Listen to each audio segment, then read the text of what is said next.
জনগণকে ডেকে বলে, শোনো, রাজ্যের বাদশা মারা গেছে, বাদশা ছাড়া একটা দেশ চলতে পারে না, তোমরাই বলো মিশরের বাদশা হবে কে?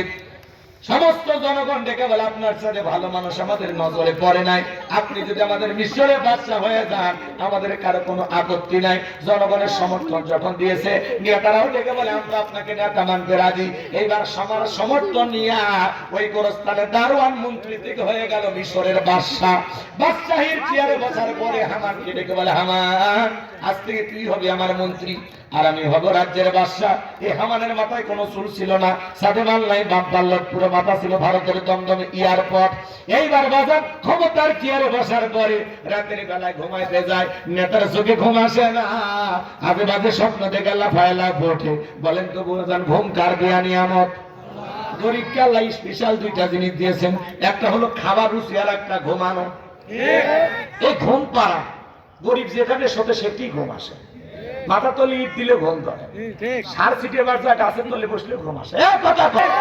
দুর্নীতি করে নিজে, চিটারি বাটপারি করে নিজে, আর ধনী কোটি টাকার মালিক হয়েছে, বিল্ডিং ইমারত করছে, 4টে ঘুমের ট্যাবলেট দিতে, তারপরে লাভ মেরে উঠে সিসি ক্যামেরা দেখে কেউ ঢুকছে না, কেউ খাওয়ার জন্য।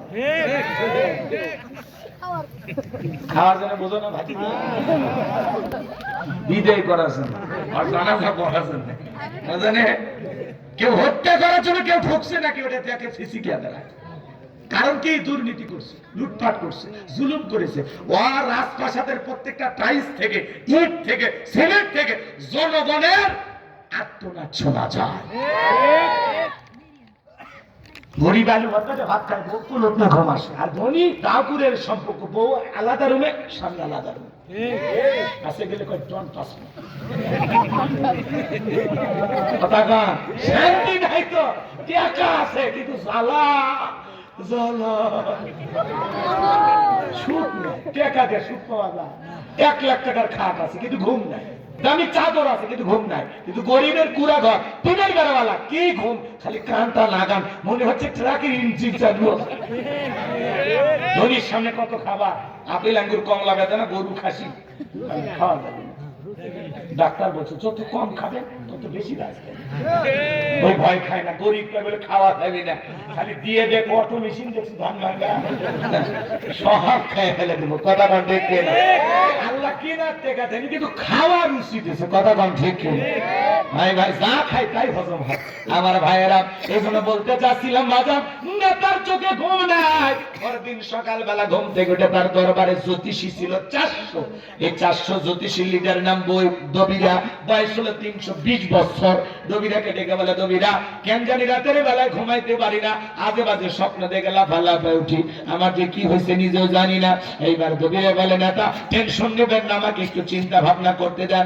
এইবার ভাগ্য গবেষণা করে বলে, নেতা যদি আপনি ভবঘুরে যুবক কর্মচারী, খেতের লেবার, গোরস্থানের দারোয়ান, এরপরে মিশরে মন্ত্রী, বর্তমান রানিং বাদশা, আঙ্গুল ফুলা কলার গাছ, আপনার ভবিষ্যৎ জীবন বড় অন্ধকার। আগামী 3 মাসের মধ্যে ইসরায়েল সম্প্রদায়ের ভিতরে মুসা নামে একটা ছেলে জন্মগ্রহণ করবে। ওই মুসার কারণে রাজত্ব পাওয়ার ক্ষমতা থাকবে না। নেতারে এমনকি আপনার জীবন যাওয়ার সম্ভাবনাও দেখা যায়। এই কথা শোনার পরে ফিরাউনের মাথা ঠান্ডা না গরম। গরম মানে কাকর পরে ছিলাম কই, আসলাম কই, না জানি ভবিষ্যতে আরো কত কিছু হই। একটা ছেলের কারণে রাজত্ব থাকবে না, এটা তো মানা যাবে না। কবিরা যদি বলতো মুসা খানকা বানায় বসে বসে ফিকির করবে, ফিরাউন চাইলে সরকারি খরচে খানকা বানায় দিতে পারতো, কিন্তু মুসা একবার ক্ষমতা খাইতে আর জীবন শেষ করতে, এজন্য টেনশনে পড়ে গেল। আজও পৃথিবীর জমিনে তাকায় দেখেন, বাংলাদেশের দিকে তাকায় দেখেন, যারা খানকায় বসে হু হু করে, জিকিরের নামে লাফালাফি করে, রং তামাশা করে, ভণ্ডামি করে, ওদেরকে টার্গেট করা হয় না।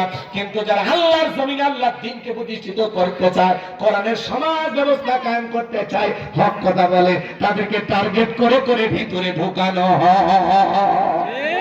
সামনের দিকে যাইবা জানবো আমার। এইবার হামানকে ডেকে বলে, হামান যে নবীরা কি বললো, মুসা নবীর একটা ছেলে আসবে, তার কাছে রাজত্ব পাওয়ার ক্ষমতা থাকবে না, এটা তো মানা যায় না। হামান ডেকে বলেন তার টেনশন নেবার কোনো কারণ নাই, মাইট ইজ রাইট, জোরদার মূল্য তার আমার রাজত্ব ক্ষমতা আমাদের হাতে, আমরা যা বলবো মিশরের জনগণ তাই মানতে বাধ্য। বলে কি করতে চাস? বলে শোনো, যত ছেলে সন্তান জন্মগ্রহণ করবে জবাই করে করে দুনিয়ার জমিন থেকে বিদায় করে দেব, তাহলে আপনার শত্রু মুসার জন্ম হবে না। এই কথা শোনার পরে ফিরআউন ডেকে বলে হামান রে, আসলে তোর মাথায় বুদ্ধি আছে, তবে শোন, ছেলেগুলোকে জবাই করবি, মেয়েগুলোকে জবাই করবি না, কারণ ছেলেদের মধ্যে আমার শত্রু আছে, মেয়েদের মধ্যে কোনো শত্রু নাই। তার মানে চোর হলো মানুষ ভালো, মোবাইল নিয়ে গেল আর সিম কার্ড খুলে দিয়ে গেল, কথা বলে ঠিক না? এবার সন্তান জবাই করা শুরু হয়ে গেল। মুসা মাত্র কয়জন?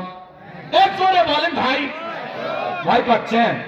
একদিন তো লিল্লাহি তাকবীর। মুসা হলো একজন, আর জালেমেরা দেখবেন অপরাধ করবে একজন, আর সেই অপরাধের শাস্তি পুরো জাতির উপরে চাপায় দেবে, কথা বলেন ঠিক কিনা?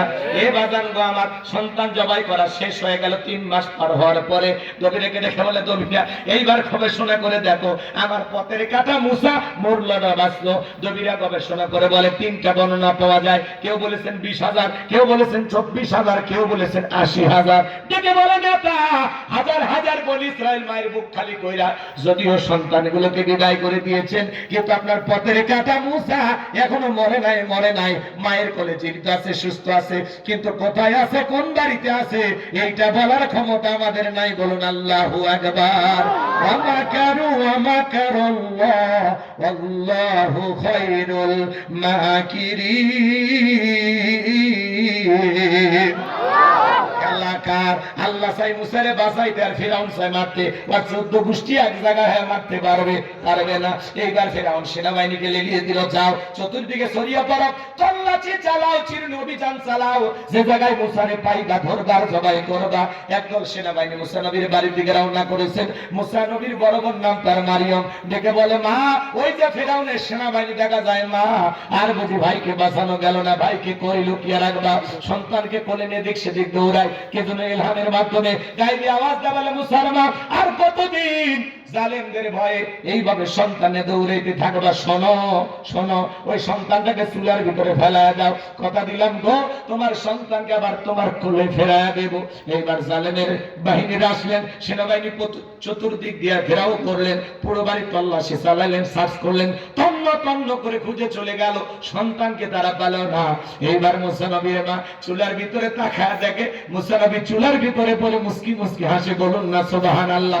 অনেক ঘটনা বাবা জান সংক্ষিপ্ত করে একটু বলে দিয়ে যায়। সন্তানকে কোলের মধ্যে নিয়ে গালে মুখে চুমে খায়, আবার ওকে যেন গায়ে দিয়ে আওয়াজ দেয়, বলে মুসলমা সিন্ধুকে একটা বানায়া দরিয়ার বুকে ভাসায় দাও, কথা দিলাম গো তোমার ছেলেকে আবার তোমার কোলে ফেরা দেব। জোরে বলেন মারহাবা। কিন্তু কাদের কথায় টেনশনে পড়ে গেল। পরের দিন সকালবেলা কে যেন ডাক দেয়, মিস্ত্রি লাগবে মা। আমি মিস্ত্রি, কথা বোঝেন নাই? এরকম ডাকে না, ম্যাজিক মশুরি লাগবে, মাছ লাগবে, তরি তরকারি লাগবে, ডাকে না ওইরকম ডাকতেছে, মিস্ত্রি লাগবে মা, মিস্ত্রি লাগবে।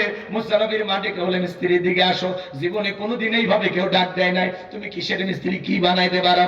মিস্ত্রি ডেকে বলে, মা আপনি যদি মনে করেন এমন একটা সিন্ধুক আপনার দরকার, যে সিন্ধুকের ভিতরে আপনার সন্তানকে তুলে দরিয়ার বুকে ভাসায় দিবেন, আপনি চাইলে এরকম একটা সিন্ধুক বানাই দিতে পারে। মুসা নবীর মা ডেকে বলে, মিস্ত্রি তুমি তো আমার মনের কথা বলেছো, এরকম একটা সিন্ধুক আমার দরকার। দেখো বলে, মা ভিতর থেকে একটু পানি নিয়ে আসেন, যন্ত্রপাতি আছে ধার দেবার জন্য পানি লাগতে পারে, আবার না হলেও চলবে। মুসা নবীর মা ভিতর থেকে পানি নিয়ে এসে দেখে মিস্ত্রি একটা সুন্দর সিন্ধুক বানায়া দাঁড়িয়ে আছে। বলুন আল্লাহু আকবার। এবার সিন্ধুকটা হাতের মধ্যে দিয়ে মিস্ত্রি দৌড়ায়, পিছন থেকে দেখে বলে, মিস্ত্রি লোহার পয়সাকে নিবা না, কাঠের পয়সাকে নিবা না, তোমার পারিশ্রমিকের দাম কি নিবা না?